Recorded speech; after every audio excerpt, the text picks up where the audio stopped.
Hello everyone, welcome है आपका इस वीडियो में। आज की वीडियो में हम आपको एक और क्वेश्चन सॉल्व कराएंगे। इसमें हमने भी 4 पार्ट्स रखे हैं ABCD, और ये क्वेश्चन बहुत सिंपल हैं। जैसे पिछले क्वेश्चन सॉल्व हुए थे वैसे ही उसी तरह के हैं। कुछ एक दो डिफरेंट होंगे थोड़ा सा। ये जस्ट प्रैक्टिस के लिए है ताकि आप बेसिक इंटीग्रेशन के कोई सवाल आए तो आप उसको आसानी से सॉल्व कर सकें। ओके, चलिए देखिए क्या है। पहला बहुत इजी है, very very easy. 1 + 2x + x² 1 + 2x + x² dx। तो आप सबको अलग अलग कर लीजिए जैसे आप करते हैं। 1 dx, 2 कांस्टेंट है तो 2 और x D integration x dx, फिर x² dx integration x² dx। देखिए अब हम फार्मूला यहाँ नहीं लिख रहे हैं। 1 का क्या होता है, x हो जाता है इंटीग्रेशन, ठीक है। और x का क्या हो जाएगा, x पे पावर यहाँ 1 है, ठीक है। तो 1 का क्या हो जाएगा, 1 + 1 मीन्स 2, और यही पावर डिवाइड हो जाती है, ठीक है। उसी तरह यहाँ x² है तो x² पे 2 + 1 हो जाएगा 3, और इसी 3 को आप डिवाइड कर देंगे। लास्ट में आप क्या लिख देंगे, c।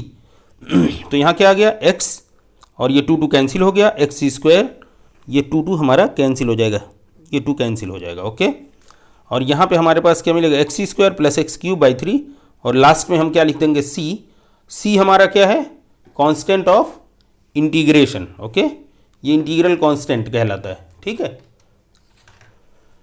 चलिए फिर बी पार्ट देखिए। बी पार्ट भी बहुत इजी है, सेम यही है। देखिए अब यहाँ पे क्या है, 1 + x², और देन मल्टीप्लीकेशन के साथ क्या है, √x। ओके, तो √x को इन दोनों में मल्टीप्लाई कर दीजिए।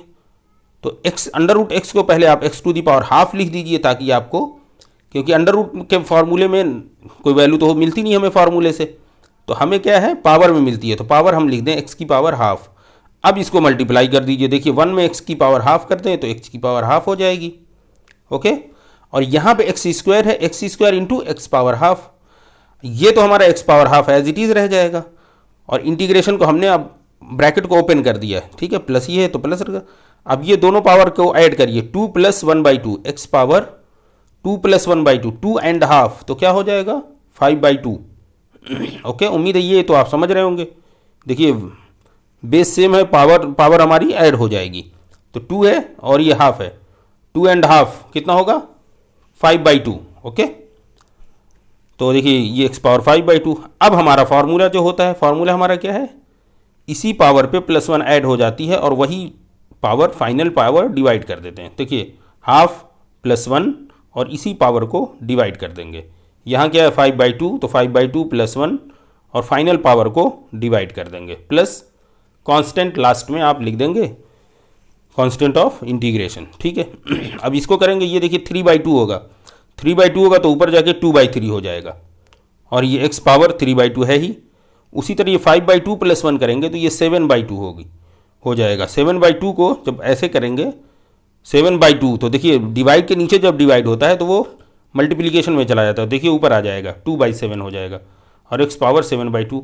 ये बहुत सिंपल कैलकुलेशन, ये तो आप समझ ही रहे होंगे कि ये कैसे हुआ है, ठीक है। और प्लस लास्ट में आपने c लिख ही दिया है। c क्या है आपका, कांस्टेंट ऑफ इंटीग्रेशन। ओके, बहुत सिंपल क्वेश्चन है, उम्मीद है कोई प्रॉब्लम इसमें आपको नहीं हो रही होगी। तीसरा हम पार्ट करते हैं, मीन्स c पार्ट हम इसका करते हैं। ओके, देखिए c पार्ट में हमारे क्या है, e⁻ax + 3। देखिए बहुत सिंपल है, ये भी सारे क्वेश्चन अभी सिंपल ही चल रहे हैं। तो देखिए e⁻ax + 3, देखिए जब पावर प्लस में रहती है तो उस पावर को हम अलग अलग कर सकते हैं। तो देखिए हमने क्या लिख दिया, e⁻ax + e × e⁻3। देखिए ये प्लस में पावर है तो इसको अलग अलग आप कर सकते हैं मल्टीप्लिकेशन के फॉर्म में। बेस को अलग अलग मल्टीप्लाई कर, e⁻ax × e⁻3, ठीक है। अब देखिए e⁻3 क्या है आपका, एक कांस्टेंट है।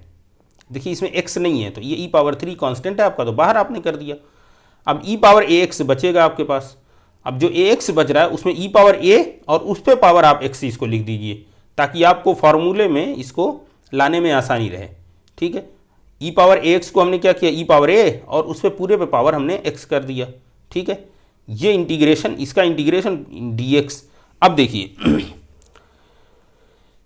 यहाँ पे जो आप करते हैं ए पावर एक्स का फॉर्मूला, कांस्टेंट पे अगर एक्स है, कांस्टेंट पे अगर पावर एक्स है तो उसका फॉर्मूला क्या होता है, ये जो वैल्यू है एज इट इज़ लिखते हैं, डिवाइड बाई लॉग, और वो कांस्टेंट वैल्यू लिख देते हैं। ठीक है, अब इसी को यहाँ पे देखिए, ये आपके पास जो वैल्यू आई है इसको इस फॉर्मूले पे सेट करिए यहाँ पे, तो देखिए ई पावर ए और उस पे पावर एक्स, देखिए यहाँ ए की जगह क्या है, ई पावर ए है, तो जहाँ पे ए है वहाँ ई पावर ए कर दिया हमने, जहाँ ए है वहाँ ई पावर ए कर दिया हमने, तो देखिए वही चीज़ होगी। फिर हमें फार्मूला, देखिए इस फार्मूले की हेल्प से हमें ये वैल्यू मिल गई। ठीक है, तो ई पावर ए एक्स, ठीक है, ये हमारे पास जो आंसर आया। ओके, और ये देखिए अब यहाँ पे एक चीज़ समझने वाली है, ये हमने यहाँ लिखा है, देखिए ई पावर, अगर बेस भी सेम है तो हमारा क्या हो जाएगा, ये दोनों लॉग और ई कैंसिल हो जाएंगे आपस में और हमारे पास एक्स बचेगा। देखिए यहाँ पे देखिए बेस भी ई है और वैल्यू भी ई है, तो हमारे पास ये लॉग और ई कैंसिल हो जाएंगे, ए सिर्फ बचेगा। देखिए यहाँ पे जैसे लॉग और ई क्या हो गए, कैंसिल हो गए, सिर्फ एक्स बच, सिर्फ पावर बचती है, तो उसी तरह लॉग है और ये ई भी है, तो ये दोनों कैंसिल हो गए, सिर्फ जो पावर है वही हमारे पास बचेगा। ठीक है, तो देखिए एक्स आ गया इसी यहाँ पे, तो उसी तरह यहाँ पे इस पूरे की वैल्यू सिंपली ए हो जाएगी। ठीक है, ई पावर ए एक्स को, देखिए ई पावर एक्स को हम क्या लिख सकते हैं, ई पावर ए एक्स, तो हमने इसको दोबारा ई पावर ए एक्स लिख दिया, और ये 3 है तो इस 3 को हमने ऐड कर दिया, देखिए ई पावर ए एक्स ये हो जाएगा। ओके, और ये ई पावर 3 है तो इसी में हमने +3 कर दिया, होल डिवाइड बाई ए, और प्लस सी क्या है हमारा, कांस्टेंट ऑफ इंटीग्रेशन है। क्लियर है? देखिए दोबारा समझ लीजिए, यहाँ पे ये जो फॉर्मूला हमने किया है, ये इसी फॉर्मूले से हमने डेवलप किया ये वैल्यू। देखिए बेसिक फार्मूला हमारा ये है, इस फार्मूले से हमने ये फार्मूला सेट किया, क्योंकि हमें इस तरह का फंक्शन हमें मिल रहा है, तो हमने ये देखिए सिंप्लीफाई किया, और यहाँ पे हमने आपको बताया कि जब लॉग और ई दोनों साथ में रहते हैं तो दोनों कैंसिल हो जाते हैं, जो पावर है वही हमारी वैल्यू बच जाती है। उसी तरह देखिए लॉग यहाँ है और यहाँ ई है, तो ये दोनों आपस में कैंसिल हो जाएंगे, सिर्फ यहाँ पे इस पूरे की वैल्यू क्या हो जाएगी, ये जो पावर है वही वैल्यू हो जाएगी इसकी, ए हो गया। और ई पावर ए एक्स को हमने ई पावर ए पावर एक्स को हमने ई पावर ए एक्स कर दिया, और ये ई पावर 3 है तो हमने इसी पावर में 3 ऐड कर दी। देखिए ये नीचे नहीं है, ये यहाँ +3 नहीं, ये पावर पे +3 है, ए एक्स +3 है ये। ठीक है, और डिवाइड में तो हमारा ए है ही, और लास्ट में आपने सी लिख ही रहे हैं, आप सी को आप लास्ट में लिख दीजिए, क्या है आपका सी, कांस्टेंट ऑफ इंटीग्रेशन। ओके, कोई प्रॉब्लम उम्मीद नहीं हो रही होगी। ठीक है, और ये देखिए ये फॉर्मूला आपको, अच्छा लॉग ई बेस ई क्या होता है हमारा, 1 होता है, तो देखिए जब इस पर अगर पावर नहीं होगी तो ये हमारी वैल्यू क्या हो जाएगी, 1 हो जाएगी, अगर इस पर कोई पावर है तो वो पावर लिख जाती है। ठीक है, चलिए अब ये वाला क्वेश्चन उठाते हैं हम। देखिए ई पावर एक्स ए पावर एक्स, देखिए ये हमारा लास्ट वाला क्या, ई पावर एक्स ए पावर एक्स डी एक्स। ठीक है, तो अभी आप क्या करना, आपने क्या किया, चूंकि देखिए पावर सेम है तो दोनों को एक साथ मल्टीप्लाई कर लीजिए, ए ई और उस पर पावर आप एक्स लगा दीजिए।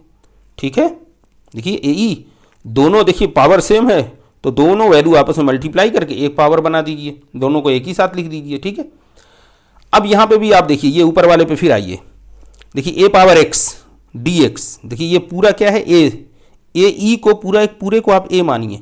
देखिए कांस्टेंट पावर एक्स, ऐसे समझिए, कांस्टेंट पावर एक्स है तो फॉर्मूला क्या होता है, constant power x divide by log of constant, log constant. तो देखिए ए ई हमारा क्या है, ये कांस्टेंट है, उस पर पावर एक्स, तो हमने इस फॉर्मूले के बेस पे A E power X as it is लिख दिया, divide by log of log constant, log और जो कांस्टेंट वैल्यू हमारे पास ए ई। देखिए ठीक है, अब यहां समझने वाली बात क्या है कि आपने देखिए यहाँ एक छोटी सी मिस्टेक हो रही है, ए पावर एक्स भी रहेगा यहाँ पे, ये देखिए ए पावर एक्स रहेगा यहाँ भी ये ए पावर एक्स रहेगा। ठीक है, तो आप देखा ए ई पावर एक्स, तो आपने ए पावर एक्स ई पावर एक्स इसको कहा आपने, चूंकि ये इसी तरह दिया तो आप ऐसे भी लिख सकते हैं, कोई मसला नहीं है, कोई दिक्कत नहीं उसमें। अब आप देखिए ए ई, ये देखिए दो वैल्यूज़ यहाँ पे हैं, तो लॉग की प्रॉपर्टी ये कहती है कि लॉग ए इंटू बी अगर है तो लॉग ए प्लस लॉग बी उसको लिख सकते हैं हम, ये फॉर्मूला है। तो हमने उसको क्या किया, देखिए लॉग ए प्लस लॉग ई, देखिए ए ई है ना हमारा, इसको थोड़ा सा आप समझने के लिए इसको भी ऐसे ऐसे ब्रैकेट में बना दिए तो आपको आसानी होगी। ये तो ए ई हमारा है, देखिए दो वैल्यूज़ हैं तो दोनों को अलग अलग जब कर देंगे आप तो प्लस में हो जाती है। देखिए लॉग एक्स वाई क्या होगा, log X plus log Y, तो उसी तरह ये हमने कहा लॉग ए ई क्या होगा, लॉग ए प्लस लॉग ई।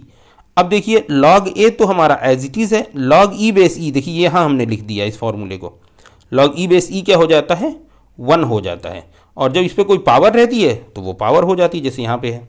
ठीक है, देखिए अब हमारा आंसर क्या आ गया, A power X upon log E, sorry A power X upon, sorry ये माइनस नहीं है, सॉरी ये प्लस है। ठीक है okay, A power X upon log A and then plus 1, और आपने लास्ट में सी लिखा ही है, सी को आपको बार बार लिखना है, बार बार का मतलब क्वेश्चन के लास्ट में, जब भी आपको एग्जाम में कोई क्वेश्चन है तो आप ऐसे लिखते रहें और आपने लास्ट में आपको लिख देना है where C is the constant of integration. Clear है?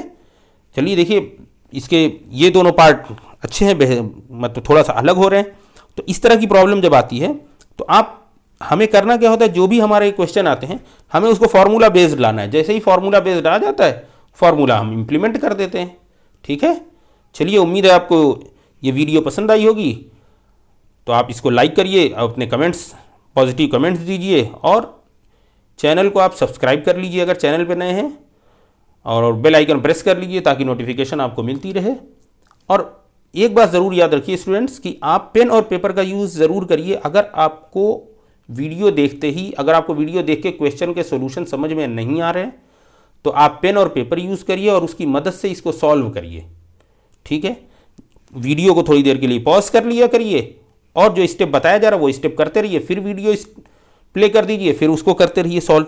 तो एक दो बार आप प्रैक्टिस करेंगे तो आपको समझ में आ जाएगी। ठीक है, और यहाँ पे बेसिक इंटीग्रेशन की बहुत सारे क्वेश्चन सॉल्व करा जाएंगे, डिफरेंट टाइप, कुछ ईजी होंगे कुछ टफ होंगे। ठीक है, तो हम धीरे धीरे आपको सारे ऑलमोस्ट हर प्रॉब्लम हम आपको यहाँ डिस्कस करेंगे। ओके, आप लोग चैनल में बने रहिए और इसको शेयर करिए। ओके, चलिए अपना ख्याल रखिए और हेल्दी रहिए, फिट रहिए। तब तक के लिए अगली वीडियो में फिर मिलते हैं। Good bye.